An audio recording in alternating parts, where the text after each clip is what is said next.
The whiskey-soaked gambler at the corner table told Clara Thompson she was cursed, that no decent man would ever want a woman who had killed her own husband, and the whole saloon had gone silent as his words hung in the smoky air like a death sentence.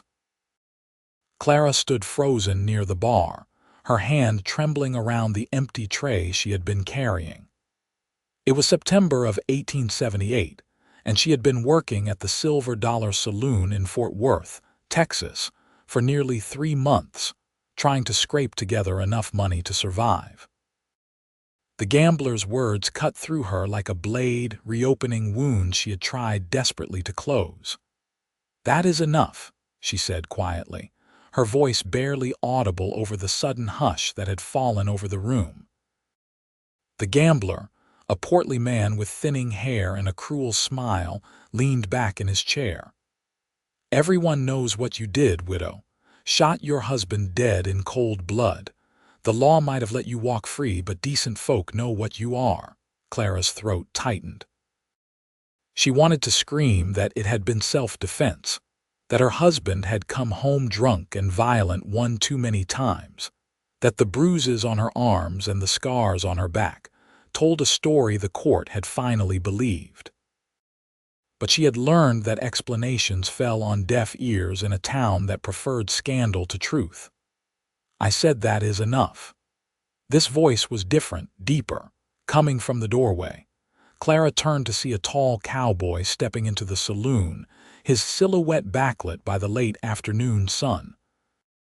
He was broad-shouldered and lean, with dark hair that needed cutting and eyes that seemed to take in everything at once. Dust covered his boots and the lower half of his denim pants, suggesting he had ridden hard to get to Fort Worth. The gambler looked up with irritation. "This is none of your concern, stranger." The cowboy walked further into the room, his spurs making soft clicking sounds against the wooden floor. "Zane Keller," he said, not to the gambler but to Clara. "I am looking for work and a hot meal. Are you serving?" Clara blinked, thrown by the sudden shift in conversation. The cowboy's eyes met hers, and she saw something in them that she had not seen in a long time: respect. Not pity, not judgment, just simple human decency. "We are serving," she managed to say. "Take any table you like." Zane nodded and deliberately chose the table right next to the gambler's, settling into his chair with the easy confidence of a man who had faced down worse than drunken troublemakers. The gambler glared at him but said nothing more, eventually returning to his cards with a muttered curse. The noise in the saloon gradually resumed, conversations picking up where they had left off. Clara took a deep breath and walked over to Zane's table, her heart still pounding. "What can I get for you?" she asked. "Whatever is hot and filling," Zane replied, "and coffee if you have it." "We have beef stew and cornbread." "That sounds perfect." Clara nodded and turned to go, but his voice stopped her. "Do not let men like that define who you are," he said quietly. "I have known enough of them to recognize the type. They tear others down because it is the only way they can feel tall." She looked at him, really looked at him this time. His face was weathered from years in the sun, with fine lines around his eyes that suggested he smiled more than he frowned. He could not have been much older than her own 24 years, maybe 26 or 27 at most. "Thank you," she said softly, "for intervening." "No thanks needed. Just bring me that stew when it is ready." Clara hurried to the kitchen, her mind spinning. She had grown so accustomed to hostile stares and whispered insults that a simple act of kindness felt almost foreign. As she ladled the thick stew into a bowl and wrapped the cornbread in a clean cloth, she tried to push away the dangerous flutter of hope in her chest. One kind word from a stranger did not change anything about her situation. When she brought the food out to Zane, she found him looking out the window at the bustling street beyond. Fort Worth was growing rapidly, transitioning from a rough frontier outpost into a proper cattle town. The railroad would be coming through soon, everyone said, and that would change everything. "You new to Fort Worth?" Clara asked. Setting down the bowl and coffee, Zane turned his attention back to her. "Just arrived today. Heard there might be work on some of the ranches nearby. I have been working cattle drives up from South Texas, but I am ready to settle in one place for a while." "The Thompson Ranch north of town has been hiring," Clara said, then caught herself. "Or at least they were last week." "Thompson Ranch," Zane repeated, his eyes studying her face. "Any relation?" Clara's jaw tightened. "My late husband's family owns it. They will not hire me if that is what you are asking." "I was not asking that," Zane said gently, "but I appreciate the tip about the work." She nodded stiffly and moved to leave, but again he spoke. "I meant what I said earlier, about not letting others define you." "It is easy to say when you are not the one being defined," Clara replied, more sharply than she intended. To her surprise, Zane did not take offense. "You are right. I apologize. I do not know your story, and I should not presume." The unexpected apology caught Clara off guard. She softened slightly. "My husband was not a good man. When he came at me with a bottle one night, I defended myself. The court ruled it justified, but his family has money and influence in this town. They made sure everyone knows their version of what happened." "What is their version?" "That I am a murderer who seduced their son and killed him for his inheritance." Clara laughed bitterly. "Never mind that they made sure I did not inherit a single penny, or that the bruises on my body told a different story." Zane was quiet for a moment, his jaw working. "How long ago did this happen?" "6 months. I have been trying to save enough money to leave Fort Worth, start fresh somewhere people do not know my name. But wages for a woman are not exactly generous, and the Thompsons have made it difficult for me to find decent work." "Is that why you are working here?" Clara bristled. "The silver dollar is honest work. The owner, Mr. Patterson, was the only one willing to give me a chance." "I did not mean any disrespect," Zane said quickly.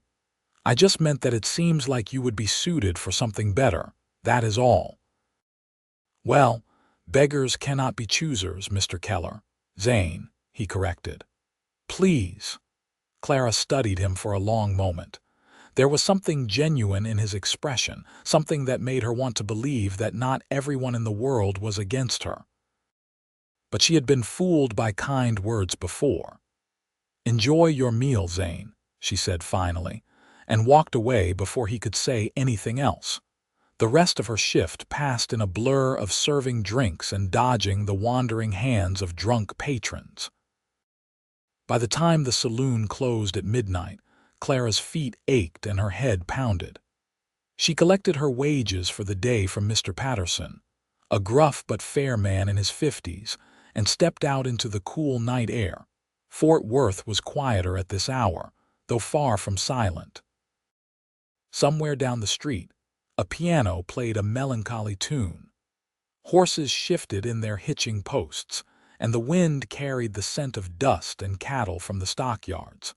Clara pulled her shawl tighter around her shoulders and began the walk to the boarding house where she rented a tiny room. She had only gone half a block when she heard footsteps behind her. "Miss Thompson." She whirled around to find Zane approaching, his hat in his hands. "Mr. Keller, you startled me. I apologize. I waited because I wanted to make sure you got home safely." Fort Worth is not the safest place for a woman alone at night. Clara's first instinct was to bristle at the presumption, but exhaustion won out over pride. "That is kind of you, but unnecessary. I make this walk every night." "Then I will make tonight easier," Zane said simply. "Please, I promise I mean no harm. I just want to see you safely to your door." There was something in his earnest expression that made Clara relent.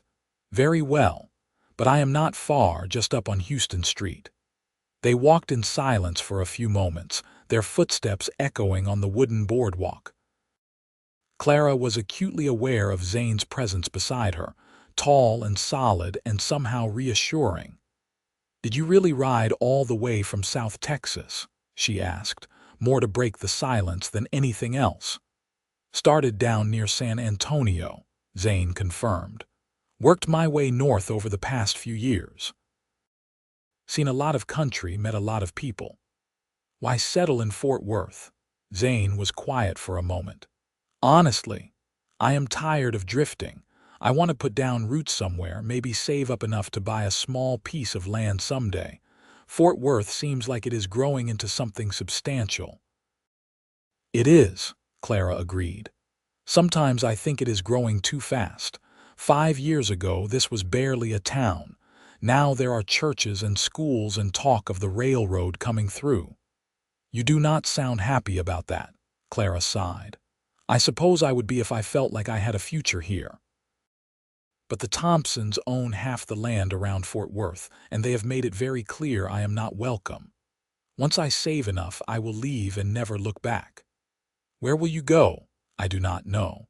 Somewhere west, maybe, California or Oregon, somewhere I can be anonymous." They reached the boarding house, a narrow 2-story building that had seen better days. Clara stopped at the bottom of the steps leading to the front door. "Thank you for walking me home," she said. Zane nodded. "Thank you for the company, and for the tip about the Thompson Ranch. Even if they are terrible people, I still need work." Clara felt a pang of something she could not quite identify. "Be careful with them. They are charming when they want to be, but they do not forgive easily." "I will keep that in mind." Zane settled his hat back on his head. "Good night, Miss Thompson." "Clara," she said impulsively. "If I am calling you Zane, you should call me Clara." A smile crossed his face, transforming it. "Good night, Clara." She watched him walk away into the darkness, then climbed the stairs to her room. As she lay in bed that night, staring at the ceiling, Clara tried to ignore the warmth that had settled in her chest. She could not afford to let her guard down, could not afford to trust someone just because they had shown her a moment of kindness. But sleep came easier than it had in months. The next morning, Clara woke to sunlight streaming through her small window. She dressed quickly in one of her 2 work dresses, a simple gray cotton that had been mended more times than she could count. After a quick breakfast of bread and butter in the boarding house kitchen, she headed to the saloon. Fort Worth was already bustling with activity. Cowboys drove herds of cattle through the main street toward the stockyards, raising clouds of dust that hung in the morning air. Merchants opened their shops, and the smell of fresh bread from the bakery made Clara's stomach rumble despite having just eaten. She was sweeping the saloon floor when the door opened and Zane walked in. He looked cleaner than he had the day before, his hair still damp from washing and his shirt freshly brushed. "We are not open yet," Clara said automatically, then felt foolish. "I mean, we do not serve food until noon." "I am not here for food," Zane said. "I wanted to let you know I am heading out to the Thompson Ranch this morning to inquire about work. I also wanted to thank you again for the suggestion." Clara leaned on her broom. "You do not need to thank me. I hope they treat you fairly." "Will they ask about how I heard they were hiring?" "Probably not. But if they do, do not mention my name. It will only hurt your chances." Zane frowned. "I do not like the idea of pretending I do not know you." "Then do not pretend anything. Just do not volunteer the information." Clara resumed sweeping. "I am trying to help you, Zane. The Thompsons have long memories." "What exactly did your husband do to you?" The question was direct but not unkind. Clara stopped sweeping and met his eyes. "He drank. When he drank, he got mean. When he got mean, he used his fists. One night, he came at me with a broken bottle, and I shot him with the rifle we kept for coyotes." She said it matter-of-factly, having learned that emotion only made people uncomfortable. His family could not accept that their golden boy was capable of such things. So they decided I must be a seductress who trapped him into marriage and killed him when I got bored. That is horrible. It is reality. Now please, go to the ranch before the day gets too late, and be careful." Zane hesitated, then nodded. "I will come back and tell you how it goes, if you want to know, that is." "I would like that," Clara admitted. After he left, she tried to focus on her work, but her mind kept drifting. She wondered what Zane would think of the Thompson ranch, with its sprawling main house and well-maintained outbuildings. She wondered if he would meet her former brother-in-law, Marcus Thompson, who had been the one to spread the worst rumors about her. She wondered if Zane would be taken in by their superficial charm, or if he would see through to the cruelty beneath. The day passed slowly. Clara served lunch to a handful of regulars and cleaned tables until they gleamed. Mr. Patterson noticed her distraction, but said nothing, which she appreciated. As the afternoon wore on and the dinner crowd began to arrive, she found herself glancing at the door every few minutes.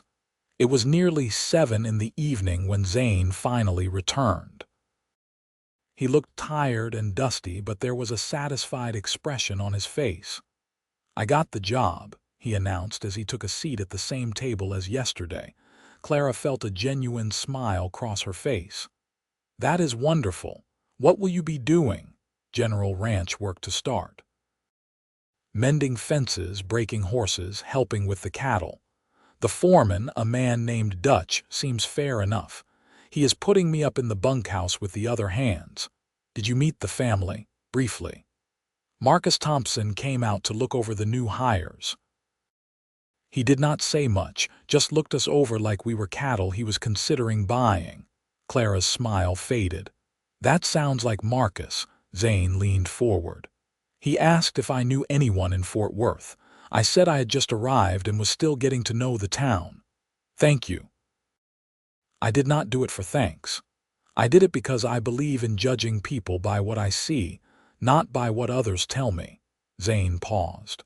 "And from what I have seen, you are a good person trying to survive in a town that has treated you unfairly." Clara felt heat rise to her cheeks. "You do not know me well enough to make that judgment. Maybe not, but I would like to." The directness of the statement caught Clara off guard. Before she could respond, a group of rowdy cowboys burst through the door, calling for whiskey and card games. The moment was broken. "I should get back to work," Clara said. "Of course. But Clara, if it is all right with you, I would like to come by when I am in town. To talk, I mean, as friends." Friends. The word felt strange to Clara. She had not had a real friend since her husband's death, since the women who had once invited her to quilting bees and church socials had turned their backs on her. "I would like that," she said softly. Over the following weeks, a pattern developed. Zane would come into town every few days, sometimes to buy supplies for the ranch, sometimes just to visit. He always stopped by the saloon, always took the same table, and always ordered the stew when Clara was working. They would talk when she had a free moment, their conversations ranging from the mundane to the profound. Clara learned that Zane had grown up on a small farm in Missouri, the youngest of 4 brothers. His parents had died of fever when he was 16, and he had headed west to make his own way rather than work his older brother's land. He had spent the past 8 years moving from job to job, never quite finding a place that felt like home. In turn, Clara found herself sharing things she had never told anyone. She talked about her childhood in a small town in Arkansas, about how she had met Robert Thompson when he came through on business. She had been 19 and naive, charmed by his good looks and smooth words. By the time she realized what kind of man he truly was, they were already married and living on the ranch. "I tried to leave once," she confessed one evening in late October. They were sitting outside the saloon on a bench, watching the sun set over Fort Worth. About a year into the marriage. Robert found me at the stage station and dragged me back. He locked me in our bedroom for 3 days. Zane's hands clenched into fists. Did anyone try to help you? His family knew. They thought he was right to discipline me for trying to abandon my duties as a wife. Clara pulled her shawl tighter. That is when I realized no one was going to save me. If I was going to escape, I would have to do it myself. You did not escape, though. You survived. Sometimes I wonder if there is a difference. Zane turned to look at her. The fading sunlight caught in his eyes, turning them almost amber. There is. Escaping means running away. Surviving means you had the strength to stay alive despite everything trying to kill you. That takes courage. Clara felt tears prick at her eyes. I do not feel courageous. I feel broken. You are not broken, Zane said firmly. You are bent, maybe, scarred, but not broken. Broken things do not keep fighting, and you are still fighting. Without thinking, Clara reached out and took his hand. His palm was rough with calluses, warm and solid. Zane's fingers closed around hers gently. Thank you, she whispered. They sat like that until the stars began to appear, neither one willing to break the connection. As autumn deepened into winter, Clara began to notice changes in herself. The constant knot of anxiety in her stomach loosened. She found herself humming while she worked, looking forward to Zane's visits with an anticipation that felt both thrilling and terrifying. She was developing feelings for him, real feelings that went beyond gratitude for his kindness. The realization came to full fruition one cold December evening. Zane had come into town for Christmas shopping, and he invited Clara to walk with him down Main Street to see the decorations. The merchants had strung pine boughs and red ribbons across the storefronts, and the church bell rang out carols every evening. I have something for you, Zane said as they paused in front of the general store. He pulled a small package from his coat pocket, wrapped in brown paper and tied with string. Zane, you should not have. Just open it. Clara untied the string carefully, not wanting to waste it. Inside the paper was a pair of fine leather gloves, soft and beautifully made. Your hands are always so cold when you walk home, Zane explained. I thought these might help. Clara stared at the gloves, then at Zane. No one had given her a gift in years, not since before her marriage. The thoughtfulness of it, the simple care it represented, overwhelmed her. They are beautiful, she managed to say. Try them on. She slipped the gloves onto her hands. They fit perfectly, warming her fingers immediately. How did you know my size? I asked Mrs. Garrett at the boarding house. I hope you do not mind. Clara looked up at him, this man who had walked into her life just a few months ago and somehow changed everything. I do not mind at all. Zane smiled, that transformative smile that made her heart skip. Good. Because I have been wanting to ask you something, and I wanted to wait until I had a reason to give you a gift. What is it, Clara Thompson? Would you allow me to court you properly? The world seemed to stop. Clara's breath caught in her throat. Zane, I am not sure that is wise. The Thompsons. I do not care about the Thompsons, Zane interrupted gently. I care about you. I have cared about you since the first day I walked into that saloon and saw you standing there, refusing to let that gambler's words break you. I know your past. I know what people say. None of it matters to me. It will matter to others. You could lose your job. Then I will find another job. Clara, I have spent 8 years drifting, never finding a place I wanted to stay, but I want to stay here with you if you will have me. Clara felt tears streaming down her cheeks. I am scared, she admitted. I am scared of caring for someone again, scared of what will happen if the town turns against you because of me. Zane stepped closer and gently wiped away her tears with his thumb. I am scared too, but I think you are worth being scared for. She let out a shaky laugh. That might be the most ridiculous thing anyone has ever said to me. Is that a yes? Clara looked into his eyes and saw nothing but sincerity and hope. She thought about the months of kindness, the careful way he had built her trust, the ease with which he made her laugh. She thought about the feeling that bloomed in her chest whenever he walked into a room. "Yes," she said. "Yes, I will let you court me." Zane's smile was brighter than all the Christmas decorations in Fort Worth. He took her gloved hands in his. "You have made me very happy, Clara. Just promise me something. Anything. Promise me that if it gets too difficult, if the Thompsons make trouble for you, you will not sacrifice everything for me. I could not bear it if you lost your livelihood because of me. I promise I will talk to you before making any rash decisions," Zane said. "But I cannot promise I will let them dictate my life. I have faced down stampedes and rattlesnakes and more than my share of mean-spirited men. I am not going to let the Thompsons scare me away from the best thing that has happened to me in years." Clara smiled through her tears. "You really are quite something, Zane Keller. I could say the same about you." They walked through the decorated streets of Fort Worth hand in hand, and for the first time since her husband's death, Clara allowed herself to feel hope. The courtship progressed slowly and sweetly.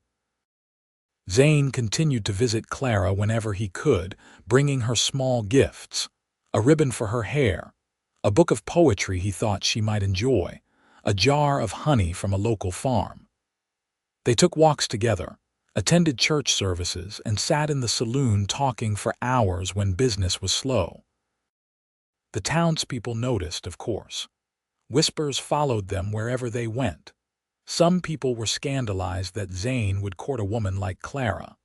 Others seemed cautiously supportive, having never quite believed the Thompson family's version of events. Mr. Patterson, the saloon owner, pulled Clara aside one evening in January. "I want you to know I approve," he said gruffly. "That Keller fellow seems like a good man, and you deserve some happiness after everything you have been through." "Thank you, Mr. Patterson. That means a great deal to me. Just be careful. The Thompsons are not going to like this one bit." He was right. It took less than a week for Marcus Thompson to show up at the ranch, demanding to speak with Zane. Zane was mending a fence when Marcus rode up, flanked by two other ranch hands. Marcus dismounted and strode over, his face red with anger. "Is it true you are courting my brother's widow?" he demanded without preamble. Zane straightened, meeting Marcus's glare with calm eyes. "I am courting Clara Thompson, yes. That woman murdered my brother. The court said otherwise." "The court was wrong. She seduced Robert and then killed him when she got tired of him." Zane set down his tools. "With respect, Mr. Thompson, I do not believe that. I have gotten to know Clara, and she is not capable of what you are accusing her of. You have been in this town for a few months, and you think you know better than people who have lived here their whole lives." Marcus's voice rose. "That woman is poison. She will ruin you just like she ruined my brother." "Your brother ruined himself," Zane said quietly. "From what I understand, he had a drinking problem and a temper.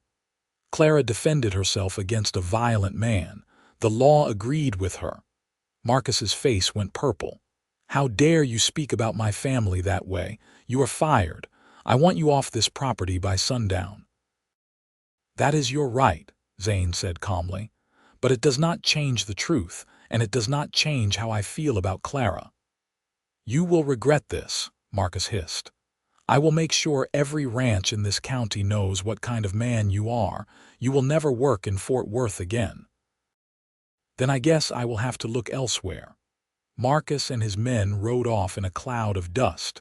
Dutch, the foreman, came over to Zane with a sympathetic expression. "I am sorry about that," Dutch said. "For what it is worth, I think Marcus is wrong. I knew Robert Thompson, and he was a mean drunk. I always figured there was more to the story than what the family said." "Thank you, Dutch. I appreciate that." "What are you going to do?" Zane looked toward Fort Worth. "I am going to pack my things and then go talk to Clara. After that, I am not sure, but I will figure something out." By the time Zane reached the saloon that evening, word of his confrontation with Marcus had spread through town. Clara was waiting for him, her face pale with worry. "I heard what happened," she said as soon as he walked in. "Zane, I am so sorry. This is exactly what I was afraid of." "Do not apologize. This is not your fault." "It is my fault. If you were not courting me, you would still have a job." Zane took her hands. "And if I were not courting you, I would not have found the person I want to spend my life with. I would trade 100 jobs for that." Clara's eyes filled with tears. "What are you going to do?" "I am going to find new work. There are other ranches, other towns. We will figure it out." Zane pulled her close. "I meant what I said, Clara. I want to build a life with you. If that means leaving Fort Worth, then we leave Fort Worth. But you wanted to settle here, to put down roots." "I wanted to find a home. Home is not a place, Clara. It is a person, and I have found mine." Clara buried her face in his chest, overwhelmed by the depth of his commitment. "I do not deserve you. You deserve everything good in this world." Zane tilted her chin up to look at him. "I love you, Clara. I know it is soon, and I know we have not been courting long, but I love you with everything I am." "I love you too," Clara whispered. "I have been so afraid to say it, afraid that if I admitted it, something would take you away from me." "Nothing is going to take me away from you. I promise." They stood together in the quiet saloon, holding each other as the weight of the future pressed down on them. Finally, Clara pulled back. "There might be a solution," she said slowly. "It is not perfect, but it might work." "What is it?" "Mrs. Garrett mentioned last week that her cousin runs a ranch up near Amarillo. It is not as big as the Thompson spread, but it is growing. She said he is always looking for experienced hands." Zane considered this. Amarillo is a good distance from Fort Worth, about 300 miles, far enough that the Thompsons' influence would not reach. "It would mean you leaving everything you know." Clara laughed, though there was no humor in it. "Everything I know has brought me nothing but pain, except for you. I would gladly leave it all behind." "What about your job here?" "Mr. Patterson would understand. And honestly, I have been wanting to leave Fort Worth for months. This just gives me a reason to do it." Zane pulled her close again. "Are you sure? I do not want you to feel like you have to run away because of me." "I am not running away. I am running toward something better, toward a future with you." Clara looked up at him. "Unless you have changed your mind about wanting to build a life with me." "Never. Not for a single second." "Then let us go to Amarillo. Let us start fresh somewhere the Thompson name means nothing." Over the next 2 weeks, Clara and Zane made their preparations. Clara gave notice to Mr. Patterson, who was sorry to see her go but understood her reasons. He even gave her a small bonus to help with traveling expenses. Mrs. Garrett wrote to her cousin, and within days, they received a letter offering Zane a position at the ranch. The hardest part was dealing with the townspeople's reactions. Some were supportive, glad to see Clara finally escaping the shadow of her past. Others were scandalized, spreading rumors that she was running away with Zane in disgrace. The Thompsons, predictably, were furious. Marcus made it known that he considered Zane a thief for stealing his brother's widow, as if Clara were property to be owned. One cold February morning, Clara stood outside the boarding house with her meager possessions packed into a single trunk. Zane had bought a sturdy wagon and 2 good horses for the journey, using most of his savings. They planned to travel north slowly, stopping in towns along the way to rest and resupply. Mrs. Garrett came out to say goodbye, her eyes misty. "You take care of yourself, dear," she said, hugging Clara tightly, "and you write to me once you get settled." "I will," Clara promised. "Thank you for everything, Mrs. Garrett. You were kind to me when no one else would be." "You are a good girl, Clara Thompson. Do not let anyone ever tell you otherwise." Mr. Patterson showed up as well, carrying a basket of food for the journey. "Figured you might need this," he said gruffly. "It is a long way to Amarillo." Clara hugged him, surprising them both. "Thank you for giving me a chance when I needed it most. You earned every penny I paid you. You are a hard worker and any establishment would be lucky to have you." He shook Zane's hand. "You treat her right, Keller." "I intend to, sir." As Clara climbed onto the wagon seat next to Zane, she took one last look at Fort Worth. Somewhere in this town was the grave of the man who had made her life a misery. Somewhere were the people who had judged her without knowing the truth. But also somewhere were the few who had shown her kindness, and for that she was grateful. "Ready?" Zane asked, taking her hand. Clara squeezed his fingers. "More than ready." They rode out of Fort Worth as the sun rose, painting the sky in shades of pink and gold. The journey to Amarillo would take them more than a week, crossing open prairie and small settlements. But for the first time in years, Clara felt free. The journey north tested them in ways neither had anticipated. Winter on the Texas plains was harsh, with biting winds and occasional snow. They spent nights camped under the stars, or in small-town boarding houses, always careful with their dwindling money. Zane proved to be resourceful, trading work for meals and lodging along the way. During the long hours on the wagon, they talked about everything and nothing. Zane shared stories of his cattle driving days, and Clara told him about her dreams of someday opening a small restaurant of her own. "You are an excellent cook," Zane said one evening as they made camp near a creek. "That stew you made at the saloon was the best I have ever had." "My mother taught me. She said a woman who could cook well would never go hungry." "Your mother sounds wise." Clara poked at the fire. "She died when I was 17, pneumonia. I think that is why I was so quick to marry Robert when he asked. I was alone and scared, and he seemed like a way to security. You could not have known what kind of man he was. I should have seen the signs. The way he drank too much even when we were courting. The way his temper would flash over small things." Clara sighed. "But I was young and desperate, and I convinced myself I could make it work." Zane moved to sit beside her. "You were not responsible for his choices. He chose to drink. He chose violence. You only chose to survive." Clara leaned against his shoulder. "How did I get so lucky to find you?" "I think we found each other, and I am the lucky one." They reached Amarillo on a cold afternoon in late February. The town was smaller than Fort Worth but growing rapidly, situated on the high plains with endless sky stretching in every direction. Mrs. Garrett's cousin, a rancher named Samuel Whitfield, met them at his property about 10 miles outside of town.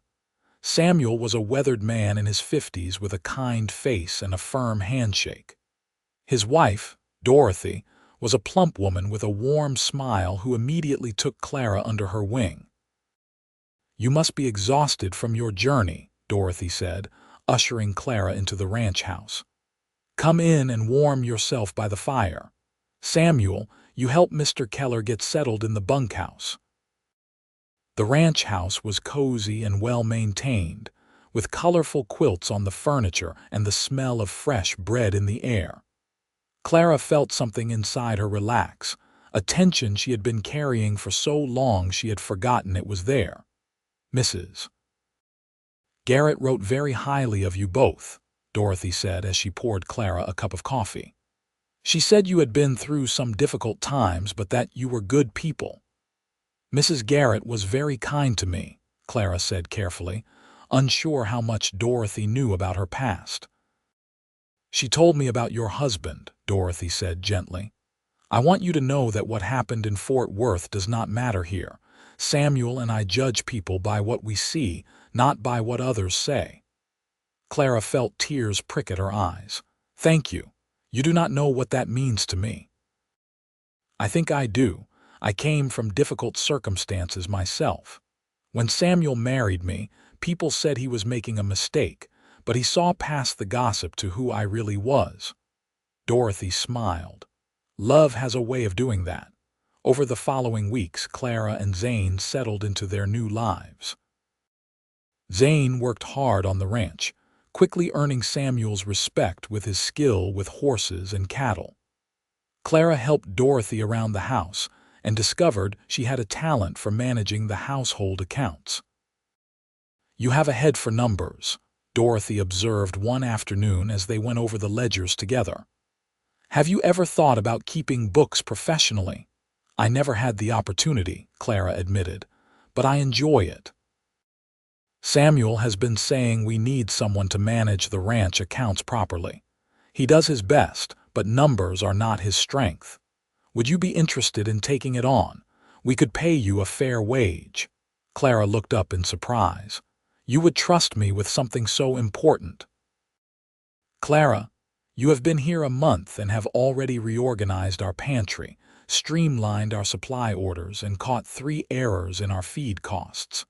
I would be a fool not to trust you with the books." The work gave Clara a sense of purpose she had not felt in years. She discovered she was good at finding inefficiencies and solving problems. Samuel began consulting her on ranch decisions, valuing her practical insights. Meanwhile, Clara and Zane's relationship deepened. Without the constant scrutiny and judgment of Fort Worth, they could simply be themselves. They took walks across the prairie in the evenings, talking about their future. Zane spoke of his dream to someday own a small piece of land, maybe raise horses. Clara shared her hope of opening that restaurant, serving good food to travelers and locals alike. One evening in early April, as spring began to color the prairie with wildflowers, Zane asked Clara to walk with him to a nearby hill. The sunset was spectacular, painting the endless sky in shades of orange and purple. "I love it here," Clara said, breathing in the clean air. "I feel like I can finally breathe." "I know what you mean." Zane took her hand. "Clara, I have been thinking about our future." "Have you?" "I have. And I realized that I do not want to just think about it anymore. I want to start building it." He turned to face her, his eyes serious. "Clara Thompson, will you marry me?" Clara's heart stopped. "Zane, are you certain? We have only been together a few months." "I have never been more certain of anything in my life. I love you. I want to wake up next to you every morning and fall asleep beside you every night.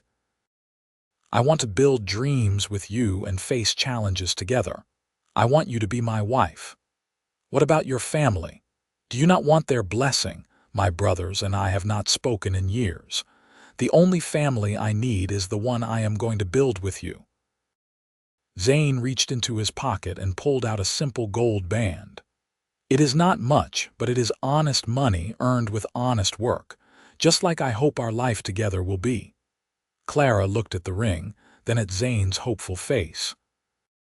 She thought about everything they had been through, about the kindness he had shown her from the very first day, about the way he made her feel safe and valued and loved. "Yes," she said, her voice strong and clear. "Yes, I will marry you, Zane Keller." He slipped the ring onto her finger and pulled her into his arms, kissing her with a tenderness that made her knees weak. When they finally pulled apart, both were grinning like fools. "When should we do it?"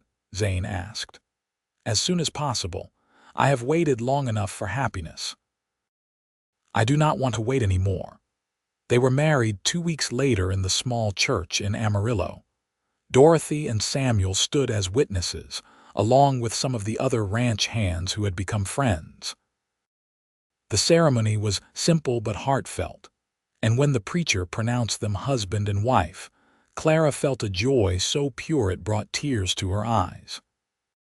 Samuel and Dorothy gave them a small cabin on the ranch property as a wedding gift, a cozy 2-room structure that Zane and Clara quickly made into a home. Clara hung curtains she had sewn herself and filled the cabin with wildflowers. Zane built furniture in the evenings, creating a table and chairs and a bookshelf for Clara's growing collection of books. Their first year of marriage was not without challenges.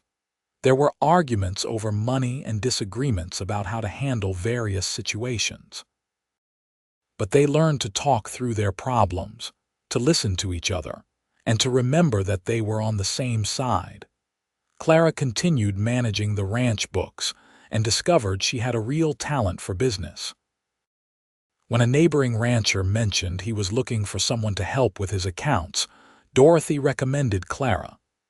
Soon, she was managing books for 3 different ranches, earning more money than she had ever thought possible.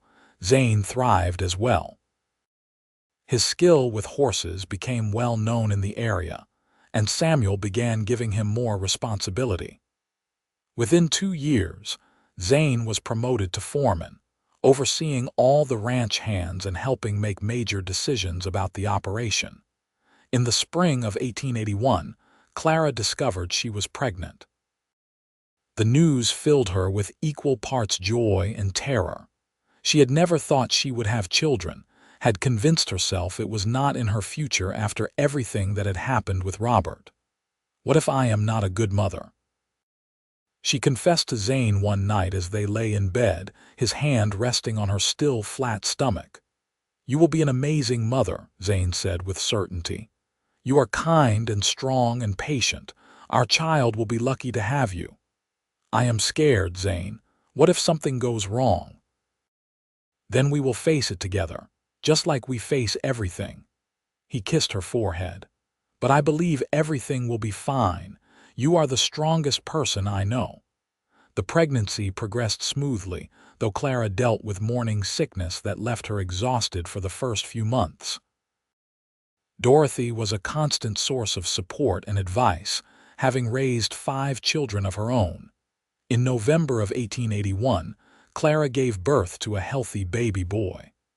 They named him Thomas Keller, after Zane's father. The moment the midwife placed Thomas in Clara's arms, she felt a love so fierce it took her breath away. "Look at him," she whispered to Zane, who was staring at their son with wonder. "He is perfect." "He has your nose," Zane said, gently touching the baby's tiny face. "And your chin." They spent hours just watching Thomas sleep, marveling at the miracle of his existence. Clara thought about how different her life had become, how just 3 years ago she had been alone and desperate in Fort Worth, convinced she would never know happiness. Now she had a husband who loved her, a home, meaningful work, and a son. It felt almost too good to be true. As Thomas grew, Clara found motherhood both challenging and rewarding. She loved watching him discover the world, his eyes widening at butterflies and his laughter filling the cabin when Zane played with him. Zane was a devoted father, spending every free moment with his son, teaching him about horses and the land. When Thomas was 2 years old, Clara became pregnant again. This time, the pregnancy was more difficult. She was exhausted constantly and suffered from terrible back pain. But in August of 1884, she gave birth to a daughter they named Rose. Rose was a beautiful baby with Zane's amber eyes and Clara's dark hair. Thomas was fascinated by his little sister, always wanting to help take care of her. Watching her children play together, Clara felt a contentment she had never imagined possible. Life settled into a comfortable rhythm. Clara managed the books for several ranches and occasionally helped Dorothy with larger household projects. Zane continued excelling at his work, and Samuel began talking about eventually making him a partner in the ranch. The children grew quickly. Thomas was curious and adventurous, always exploring and asking questions. Rose was quieter but intensely observant, taking in everything around her with those serious eyes. One evening in the summer of 1886, when Thomas was nearly 5 and Rose was 2, the family sat outside their cabin watching the sunset. Thomas was showing Rose how to catch fireflies while Zane and Clara sat on the porch steps. "You ever think about Fort Worth?" Zane asked quietly. Clara considered the question. Sometimes, but it feels like a different life, like it happened to someone else. Do you have any regrets about leaving? Not one. Clara leaned against his shoulder. Everything I went through led me here to you and this life. I would not change any of it. Even the hard parts, they made me strong enough to appreciate what I have now. Zane kissed the top of her head. You proved them all wrong, you know. Everyone who said you would never find happiness. Clara smiled. We proved them wrong. I could not have done it without you. I think you would have found your way eventually, but I am glad I got to be part of the journey. They sat in comfortable silence, watching their children play as the sky darkened and the stars began to appear. The years continued to pass peacefully. Thomas started school in Amarillo, proving to be a bright student who loved reading and mathematics. Rose, when she was old enough, showed an aptitude for drawing and art. Clara encouraged both children's interests, wanting them to have the opportunities she had never had. In 1888, Samuel officially made Zane a partner in the ranch, giving him a 25% stake in the operation. It was a generous gesture that reflected both Zane's hard work and the deep friendship that had developed between the two families. You have earned this, Samuel said when he presented Zane with the partnership papers. This ranch would not be half as successful without you. The partnership meant financial security for Clara and Zane's family. They were able to expand their cabin, adding 2 more rooms and a proper kitchen. Clara finally had space for the large dining table she had always wanted, and she began hosting Sunday dinners for the ranch hands and neighboring families. Her cooking became legendary in the area. People would travel from Amarillo just to taste her roast chicken and apple pie. Dorothy finally convinced her to turn her talent into a business. You have been talking about opening a restaurant for years, Dorothy said one afternoon. Why not actually do it? It would take too much time away from the children. The children are in school most of the day now. And Thomas is old enough to help watch Rose when needed. Dorothy leaned forward. Clara, you have a gift. You should share it with more people. The idea took root in Clara's mind. She started small, selling baked goods and preserves at the general store in Amarillo. The items sold out within hours every time.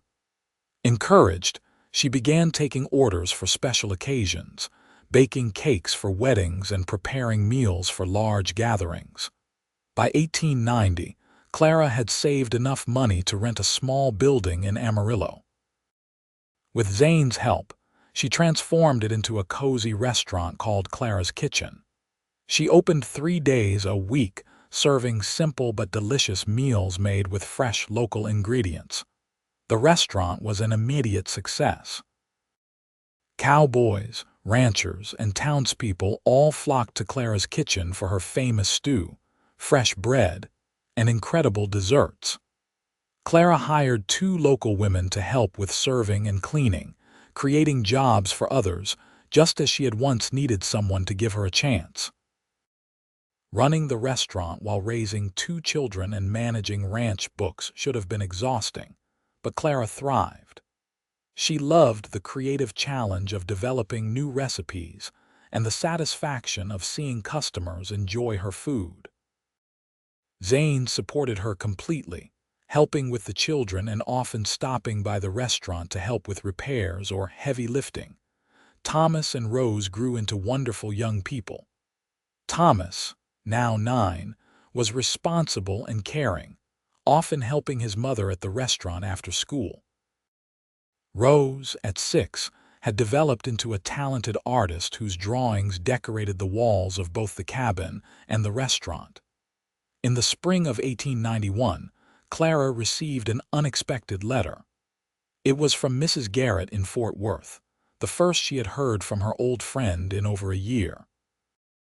Dear Clara, the letter read, I hope this finds you and your family well. I am writing with news that I thought you should know. Marcus Thompson died last month of a heart condition. With his passing, the Thompson family's influence in Fort Worth has greatly diminished. His widow sold the ranch and moved east. I thought you might find some peace in knowing that the people who made your life so difficult are no longer here. The town has changed much since you left. Many people now speak openly about Robert Thompson's true nature, and there is a general sense that you were treated unfairly. I know this comes too late to matter much, but I wanted you to know that the truth has finally come to light. Please write and tell me how you are doing. I think of you often. Clara read the letter twice, then showed it to Zane. How do you feel about this? He asked. Clara thought for a long moment. I feel nothing, really. Maybe some relief that Marcus is gone, but not satisfaction. It is all so far in the past now. Do you want to visit Fort Worth, now that the Thompsons are gone? No, that life is over. This is my home now, and these are my people. She folded the letter carefully. But I will write to Mrs. Garrett. She was good to me, and she deserves to know I am happy. That evening, Clara sat at her table and wrote a long letter to Mrs. Garrett, telling her about her life in Amarillo, about Zane and the children, about the restaurant and the ranch. She described the happiness she had found and thanked Mrs. Garrett for her friendship during the darkest time. As she sealed the envelope, Zane came up behind her and wrapped his arms around her waist. "What are you thinking about?" he asked. "About how far we have come. About how that first day you walked into the Silver Dollar, I never could have imagined all of this. I walked in for a meal and found my whole future." Clara turned in his arms to face him. "Did you really know that day that we would end up here? Not that day, no, but soon after. There was something about you, Clara, a strength and grace that drew me in. I knew I wanted to know you better, to be part of your life however you would allow. I was so broken then, so convinced I would never be whole again. You were never broken. You were healing, and you just needed someone to see your worth while you remembered it yourself." Clara kissed him softly. "I love you, Zane Keller. Thank you for seeing me when I could not see myself. I love you too, always." The years continued to bring new challenges and joys. In 1893, Clara expanded the restaurant, buying the building next door and creating a larger dining space. She now employed 6 people and was open 5 days a week. The restaurant had become a gathering place for the community, somewhere people came not just for good food but for the warm atmosphere Clara created. Thomas, now 12, had developed an interest in ranching and spent most of his free time working with his father. Zane taught him everything he knew about horses and cattle, proud of his son's dedication and natural ability. Rose, at 9, continued to pursue her art. A traveling art teacher who stopped at the restaurant saw her drawings and offered to give her lessons. Clara and Zane scraped together the money for supplies and weekly instruction, wanting to nurture their daughter's gift. In the fall of 1894, Clara discovered she was pregnant again at age 40. The pregnancy was unexpected and somewhat concerning given her age, but the doctor assured her that she was healthy and should be fine with proper care. "Another baby," Zane said wonderingly when she told him. "I thought we were done." "So did I. But apparently life had other plans." "How do you feel about it?" Clara considered. "Nervous, but also excited. Thomas and Rose are growing so independent. Part of me has missed having a little one around." The pregnancy was harder than her previous 2. Clara was tired constantly and had to reduce her hours at the restaurant. Dorothy and the women Clara employed stepped up, keeping the restaurant running smoothly even when Clara could not be there. In May of 1895, Clara gave birth to another son. They named him Samuel, after their friend and partner who had given them so much. Unlike his siblings, Samuel was a fussy baby who cried frequently and slept poorly. Clara was exhausted, trying to care for an infant while keeping up with her other responsibilities. "You need to rest more," Zane insisted after finding her asleep at the kitchen table one afternoon, baby Samuel in her arms. "I cannot rest. There is too much to do." "Then we will get help. Clara, you are going to make yourself sick." They hired a young woman named Emma to help with the baby and the household chores. It was hard for Clara to accept help at first, but she gradually learned to delegate, to trust others to share her burdens. As Samuel grew past the fussy infant stage, he revealed himself to be a sweet-natured, curious child. By age 2, he was following his older siblings around, wanting to do everything they did. Thomas and Rose were patient with their little brother, including him in their games and activities. In 1898, Thomas announced he wanted to attend agricultural college in College Station. He was 17 now, a responsible young man who had saved money from working on the ranch. "Are you sure?" Clara asked, her heart breaking at the thought of him leaving. "I want to learn everything I can about modern ranching techniques," Thomas explained. "Then I can come back and help Dad expand the operation." Zane was proud. "That is a fine goal, son. We will support you however we can." Thomas left for college that fall, and the cabin felt empty without him. But he wrote regularly, and his letters were full of enthusiasm for what he was learning. He came home for holidays and summers, always eager to share new ideas and techniques. Rose, now 14, had become an accomplished artist. Her paintings decorated homes and businesses throughout Amarillo. She had also discovered a talent for teaching and began giving art lessons to younger children, earning her own money. Samuel grew into an energetic, 5-year-old who loved horses just like his father and older brother. He would sit on the fence for hours, watching Zane work with the animals, asking endless questions. The restaurant continued to thrive. Clara now employed 10 people and had added a small bakery section where customers could buy bread and pastries to take home. The business provided a good income and had become an institution in Amarillo. One evening in the summer of 1900, Clara and Zane celebrated their 19th wedding anniversary. The children had planned a surprise dinner at the restaurant, decorating it with flowers and candles. Samuel and Dorothy were there, along with many of the ranch hands and regular customers who had become friends over the years. "To Clara and Zane," Samuel Whitfield said, raising his glass. "Two people who have shown us all what true partnership looks like.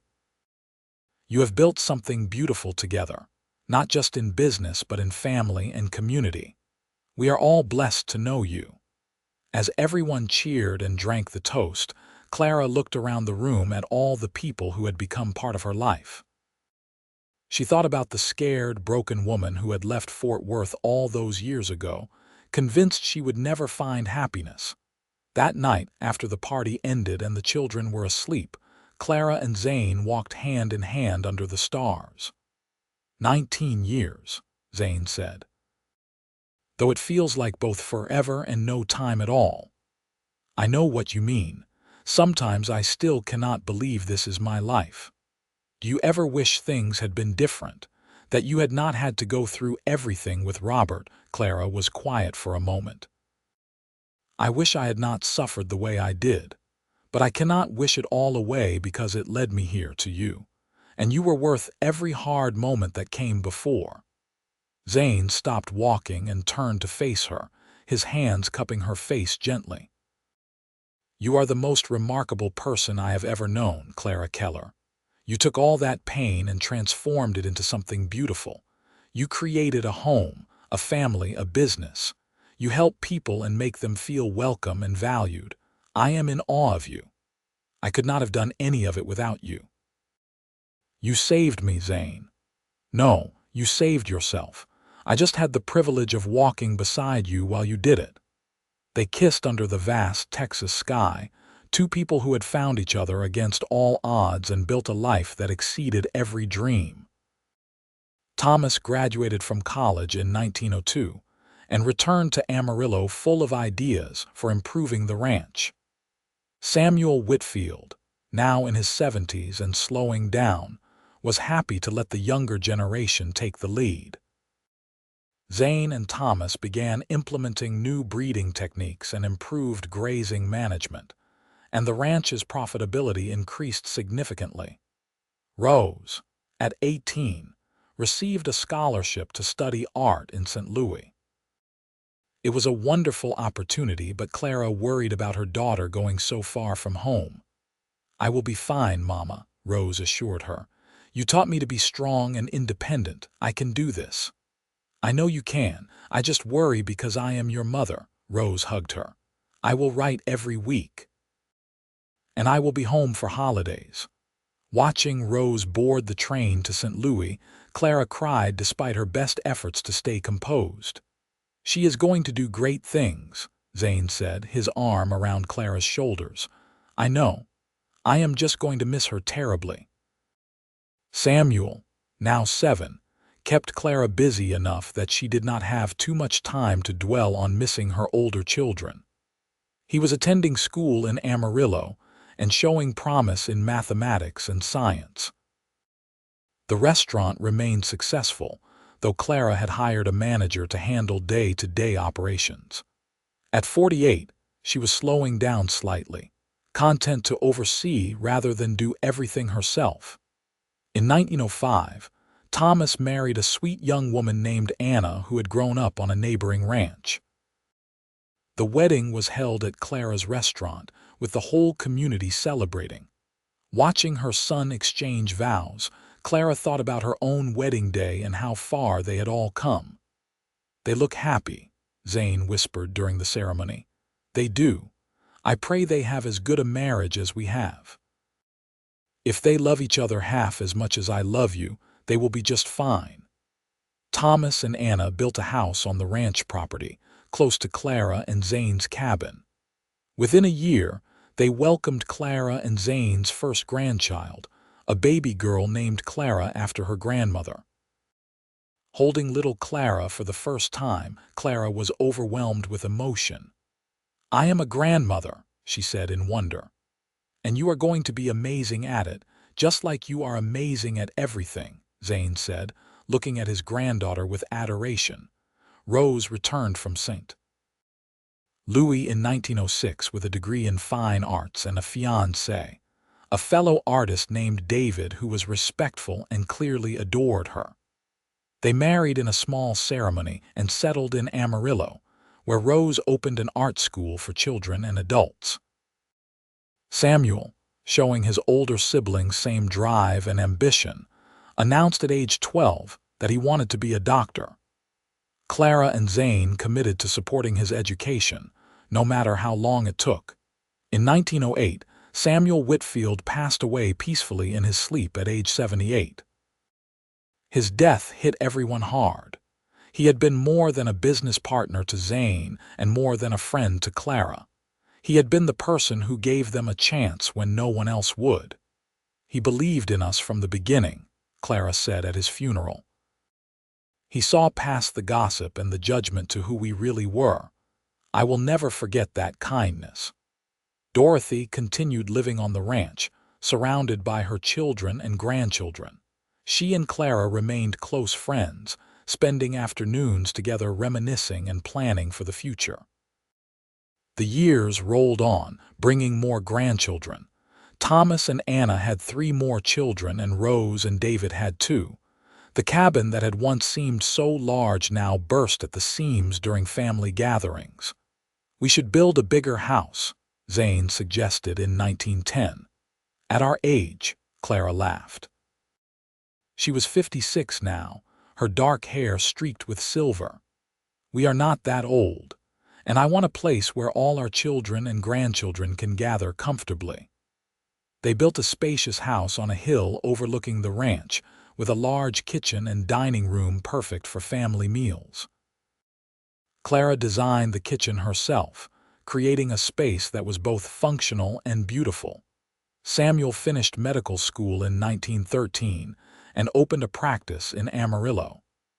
He was 23 and passionate about helping people, often treating patients who could not afford to pay. Clara and Zane supported him however they could, proud of the man he had become. In 1915, Clara decided to retire from the restaurant business. At 61, she was ready to spend more time with her family and less time worrying about food costs and employee schedules. She sold Clara's kitchen to her longtime manager, knowing it would be in good hands. "What will you do with all your free time?" Zane asked. "Spend it with you," Clara said simply. "We have worked so hard for so long. I think we have earned the right to just enjoy each other."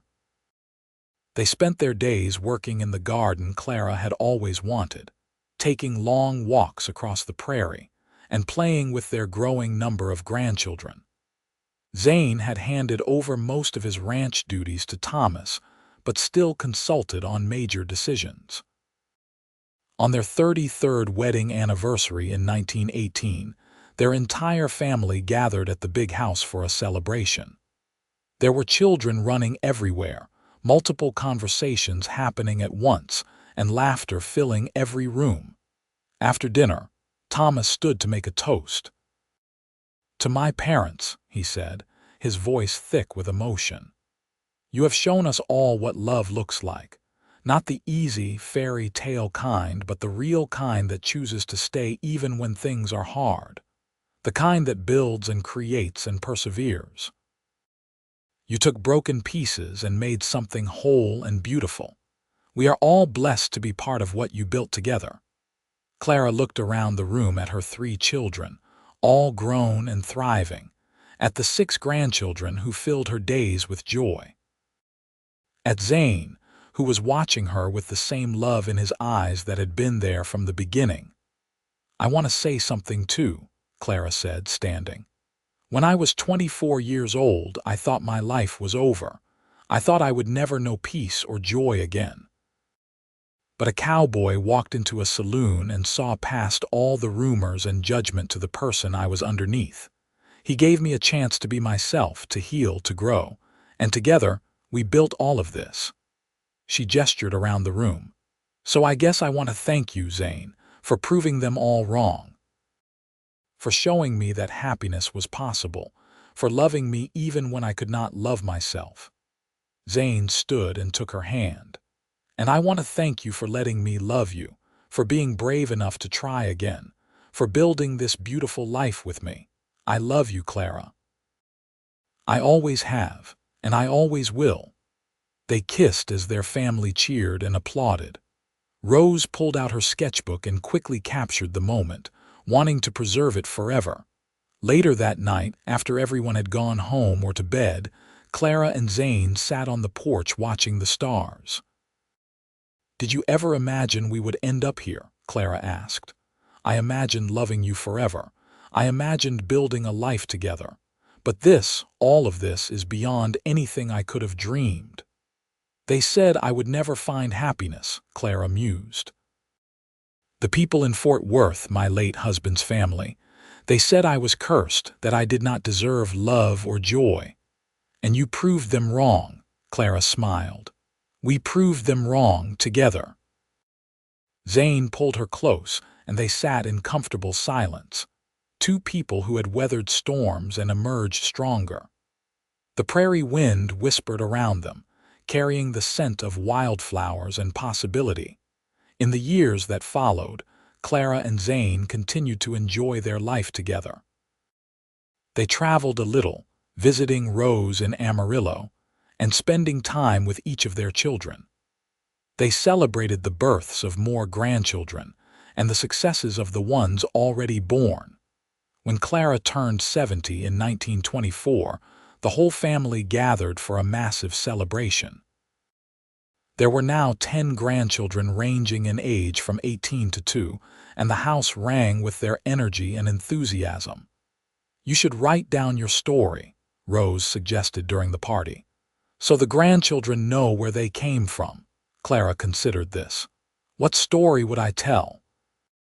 The true one. About overcoming hardship, about finding love when everyone said it was impossible, about building something meaningful from nothing. In the quiet months that followed, Clara began writing.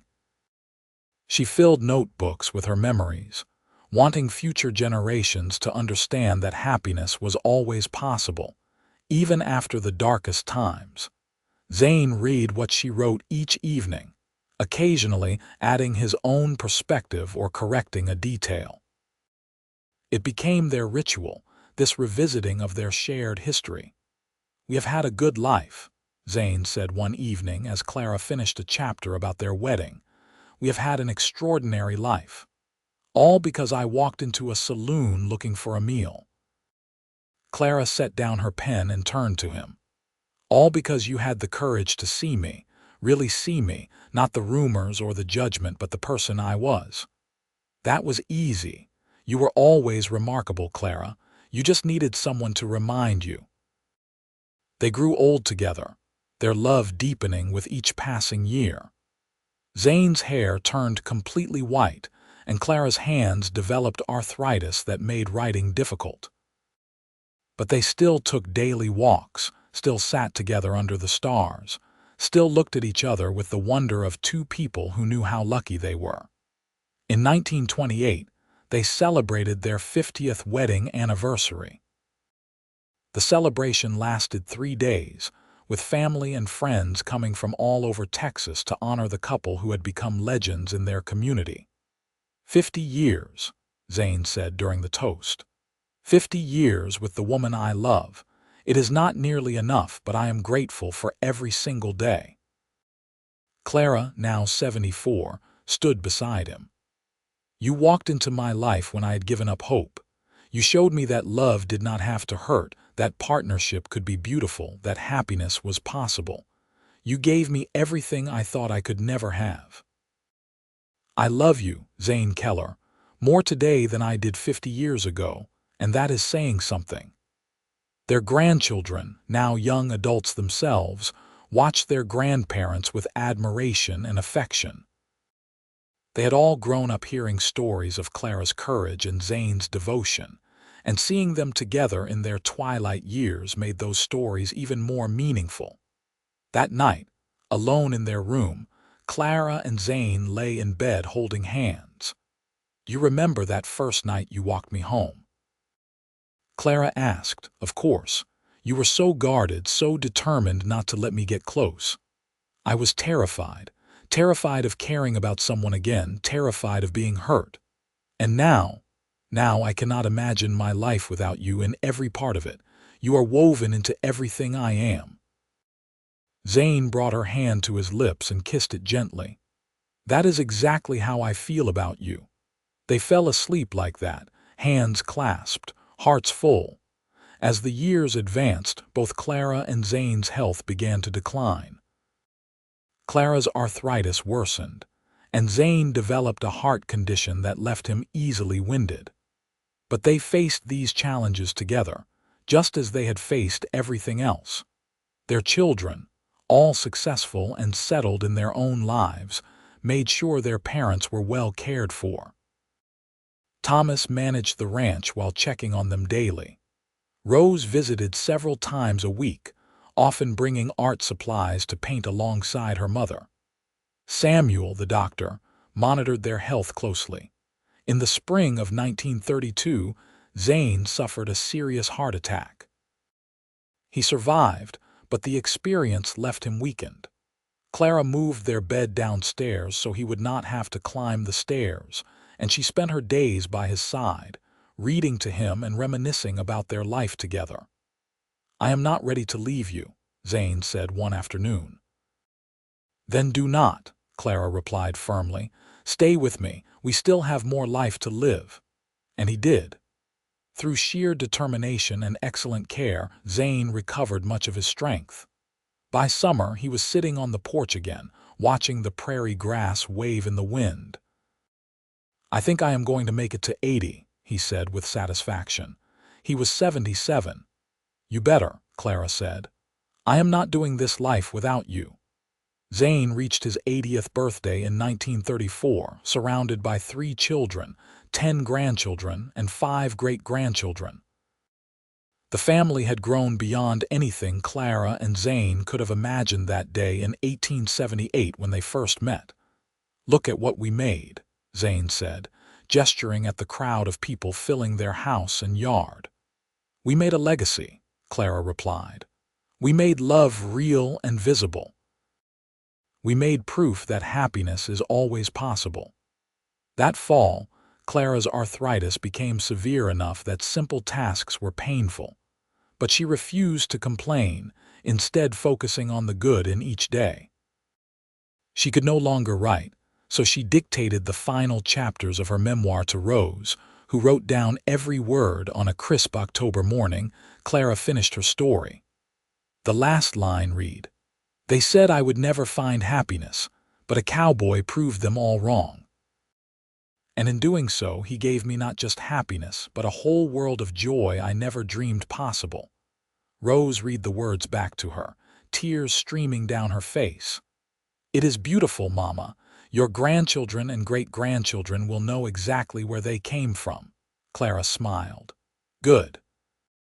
I want them to know that no matter how dark things seem, love can always find a way through." Clara and Zane lived several more peaceful years, each day a gift they treasured. They sat together on the porch, watched sunsets, and told stories to anyone who would listen. They held hands and laughed and sometimes cried, remembering all they had been through. In the summer of 1938, Clara passed away peacefully in her sleep at the age of 84. Zane, heartbroken but grateful for their 56 years together, held her hand as she took her last breath. "Thank you," he whispered. "Thank you for choosing me. Thank you for building this life with me. Thank you for proving that love can heal anything." The funeral was enormous, with people coming from all over Texas to pay their respects to a woman who had touched so many lives. The restaurant she had sold years ago closed for the day in her honor. The art school Rose had founded held a memorial exhibition of Clara's life in pictures. Zane lived 18 more months, long enough to see that Clara's legacy was secure, that their family was strong, that the love they had built would continue for generations. He passed away in his sleep in January of 1940, just shy of his 86th birthday. They were buried side by side on a hill overlooking the ranch, under the vast Texas sky they had both loved. The headstone Thomas commissioned read, "Clara and Zane Keller together, they proved that love conquers all." 1854-1938 and 1854-1940. Their story became legend in Amarillo and beyond. Clara's memoir was published by Rose and became required reading for the family's younger generations. The restaurant that bore Clara's name continued operating for another 30 years, and even after it closed, people in Amarillo still talked about Clara's cooking and the warmth she had brought to the community. But more than any business success or community impact, Clara and Zane's real legacy was in the people they had raised and the love they had demonstrated. Their children, grandchildren, and great-grandchildren all carried forward the lessons they had learned. That kindness matters, that love is worth fighting for, that happiness is always possible if you are brave enough to reach for it. And on quiet evenings, when family gathered at the big house that Clara and Zane had built, someone would inevitably tell the story of how they met. About a saloon in Fort Worth, a woman everyone said was cursed, and a cowboy who saw past the rumors to the truth beneath. About how love found a way even when everyone said it was impossible. They said she would never find happiness. Those small-minded people in Fort Worth who had judged Clara without knowing her truth. They said she was cursed, that no good man would ever want her, that her life was effectively over at 24. But Zane Keller proved them all wrong. He loved her fiercely and completely. He stood beside her through every challenge and celebrated every triumph. He gave her a home, a family, and a happiness that exceeded every dream. And together, they built something that lasted far beyond their years on Earth. A legacy of love, courage, and the unshakable belief that everyone deserves a second chance at happiness, no matter what others say.